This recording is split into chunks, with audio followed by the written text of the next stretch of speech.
welcome to the start of my Let's Play for Pokemon Gold, my Mono Dark run. And much like the baby run, I'm going to be cheating in my team here early on. Though I'll be giving myself Eevee instead of Umbreon. After all, I shouldn't give myself evolved Pokemon just because it's of the right typing. So yeah, I'm going to have to basically carry around Eevee for quite some time in order to get to evolved correctly at night. Because I want to evolve it as early as possible, basically. Just to make sure I get, Pursuit and stuff like that. Because I remember the first time I evolved an Espeon, it was at like level 40 by the time I did, so I missed out on all the useful moves for the most part that you could learn as an Espeon when it came to psychic attacks. And the same thing basically happened with Umbreon too the first time I did it. So, walking around a lot and getting haircuts and stuff are going to be an essential strategy to getting out Umbreon as soon as possible. The real downside is, I'm not sure how much use Umbreon's gonna even get. It's probably the most iconic of the Dark-type Pokemon from Generation 2, to be honest, because Gary had an Umbreon. But since it's gonna probably pop up so late into the run when I finally get one, it may not see much utility. Then again, this is gonna be a smaller team than usual, too. After all, there's only really 4 Pokemon I can take. Umbreon, Houndour, Murkrow, and Sneasel. And honestly, I have issues with pretty much all of them, except for Houndour. Houndoom's actually a pretty solid Pokemon for the most part, all around. Except for its physical defense. It's pretty awful, but at least it has decent attack stats and decent speed and okayish health, so it works out well enough. Murkrow has, I guess, alright attacking stats, but its defensive stats are just garbage. So it gets torn apart pretty easily by just about anything. So, yeah, I'm not sure how well that's going to work out using Murkrow, to be honest. I'll probably call it murder, though. After all, a group of crows is a murder. I'm just not sure what I'm going to do with it. Sneasel? Sneasel's problem is its good stats are not stats that really help it, at least when it comes to attacking. Its main attack stat's actually physical attack, but its stab moves are both special, which is just mind-numbing when you think about it. Because it can't do anything with its main stab moves. Like, oh, you want to use Ice Punch? Well, whoop-de-doo, your special attack stats, slightly better than Sudowoodo's and weaker than Ladybah's. And let's face it, I didn't use Ice Punch and stuff on Sudowoodo because I knew it would suck at it because it's low stats. I couldn't possibly make use out of them. And the same problem applies here. Sneasel can have Ice Punch, it just can't do anything with it except against targets that are so vulnerable to it that they'd fall to anyone using an Ice move, pretty much, regardless of their stats. That's just how bad Sneasel is when it comes to that stuff. So yeah, Sneasel's gonna have to get a very physical design build going for it. I'm just not sure how well that's gonna work out for it. Probably pretty well, like I said, it's got a decent attack stat, but it doesn't have any stab moves, which does hurt it. So it's probably gonna be taking Screech and Headbutt and probably Fury Cutter, and then I'll just toss in something that'll work with it. I think probably Shadow Ball, because I think you can learn that as well. Our starter really doesn't matter here, I suppose. I think I'll take Cyndaquil. After all, that means my enemy will take for Alligator ultimately, which does raise the difficulty up a little bit. After all, that means I'll have to watch out for, water moves when my best attacker will be a Houndoom. Albeit Houndoom can learn Sunny Day and Solar Beam. So, yeah. I already have a plan in mind for that. A brutal plan, but a plan nonetheless. I just can't learn Solar Beam, until basically the end of the game, basically. You can't find it until you basically get on the route going towards the Indigo Plateau, unfortunately, but Yeah, I'm definitely taking a side path to pick that up.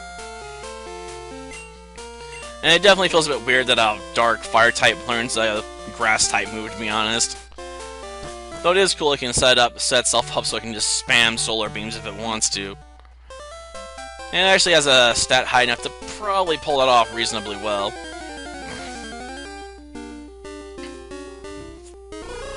And I'll probably also give it Crunch and Flamethrowers, so... yeah, it's gonna have one move to help out its other moves, for the most part. Power up Flamethrower and make for quick Solar Beams so I can hopefully take out water types before they wipe me out.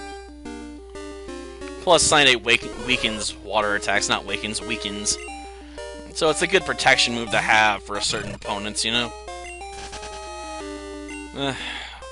But at least I have a moveset in mind with Houndour or Houndoom in the long run. I got nothing for Murkrow right now. I looked at this moveset a little bit, wasn't very impressed by it, but if I go through it again, maybe I can start piecing together what I want to do with it in the long run. I suppose I should technically take out a few of these Pokemon in the name of training. I'm just not too worried about losing to my rival, to be honest, right now.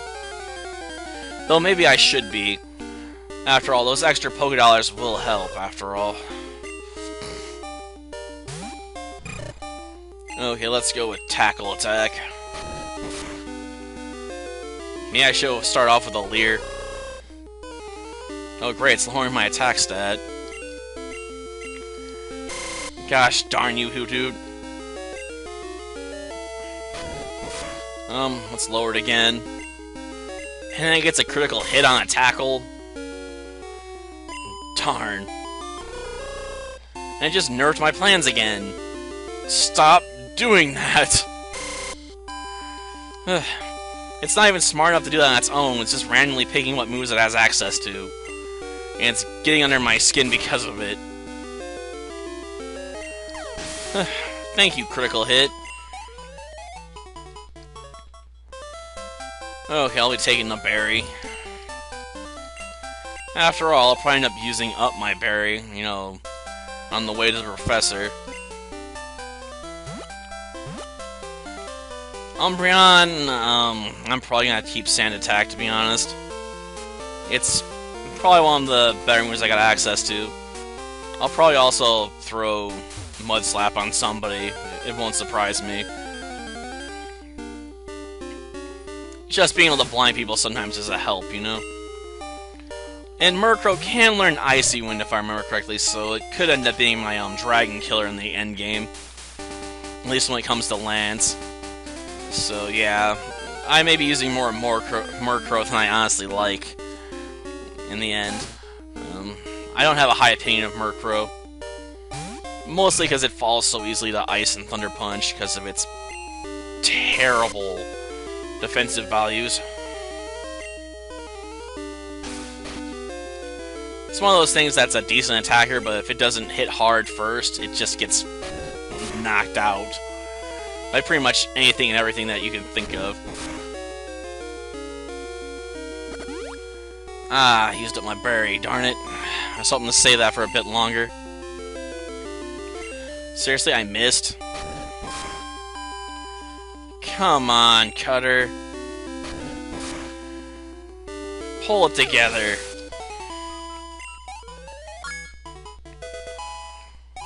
Okay, level 6. And we learned Smokescreen. Yeah. Well, let's face it. I'll get far more utility out of Leer from the battle against my rival than I get out of, Smokescreen.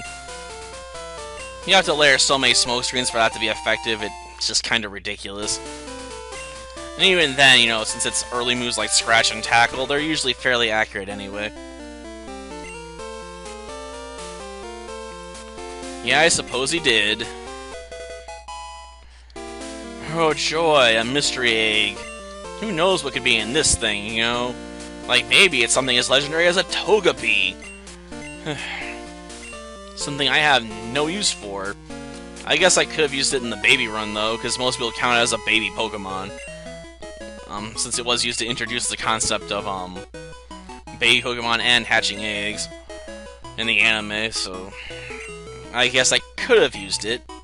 It would have given me access to Metronome for at least a little fun during certain battles, I suppose. But at the same time, you know, a roll of the dice or a spin the roulette wheel does have its disadvantages, because you don't know what you're gonna get. Togepi might be something awesome, or it might do something entirely useless. Well, we better go meet with Professor Elm and tell him we've been given a mission to take on the Pokemon Master Challenge. Man, why do you never have like any data in your Pokedex anyway? I mean, didn't someone help you in the last generation fill it out? At least most of it? Yeah, I suppose you are.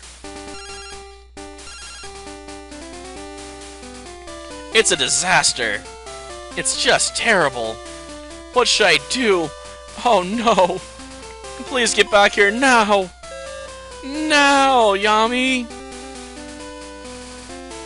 I don't know. I might make you wait, man. And look at how long Yami is trapped in the puzzle. I think you can wait a few minutes for me to get down there. I suppose if I'm just going straight there, it is hurrying. As much as I can hurry without running shoes or a bike, you know? Okay. Let's see. Berry. Give to Cutter. Yep. And we got ourselves a potion as well. Okay, it is holding it. For a second there I thought it was still on the list. I know, it's a bit odd I like being in the way like this, but I like him having to push us aside. It makes him look like a bigger jerk than he already is, after all.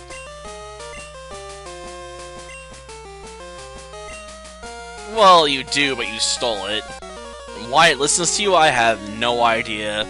Apparently Pokemon will obey anyone that throws them out of their ball, apparently. I mean, you think you'd have to be known, like, I'm giving you away or something, okay? Sometimes I wonder how this whole, rookie trainer works out stuff, you know? Like, are these just the most trainable of all Pokemon? Like, just anyone can do it? Have they been bred to be, starter Pokemon? How long did that take to set up, anyway?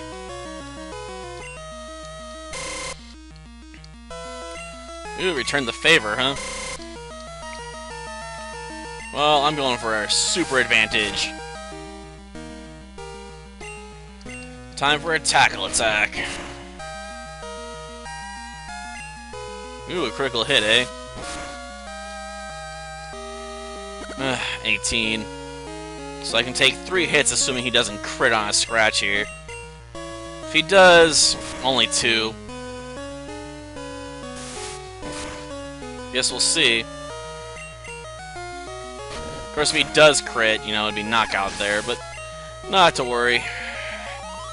Plan's in effect, and I've won. Maybe I should have leered at him a 3rd time, I don't know. Maybe it would have helped. Just a little. You know, I don't care what your name is. No one cares what your name is. Not even the police care what your name is, considering none of them ever stopped you in any town ever. Heck, I'm not even sure the police even exist in this universe, considering how incompetent they are. Oh wait, there's one at the, power plant at one point, and one in Professor Elm's office. Apparently this world only has 2 cops in existence. No wonder they're so bad at their job.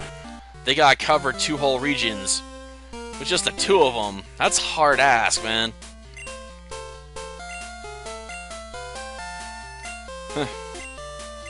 Yeah, I fought someone like that. Yeah. I know, this isn't light-based, but we're gonna call him Kira anyway. Because I just feel like it, okay? Well, here's the discovery, Professor Elm. It's a Pokémon egg. But, is it a Pokémon egg? If it is, it's a great discovery. What? Professor Oak gave you a Pokédex? Is that true? That's incredible! He doesn't just give those to anybody, you know. He only gives it to people with extreme potential. Well, who cares about being champion? It's all about defeating Red, really. After all, he's the champion of champions. The ultimate champion. Or not. Depends on who you ask, I suppose. Yeah, I want to let her save my money, after all. That way, you know, I have funds I can dip into at some point later on if I want to buy a bunch of healing items. Albeit her buying these stuff with my money is pretty annoying, since I never actually look at my item box. Or, decorate my room, because I'm boring like that.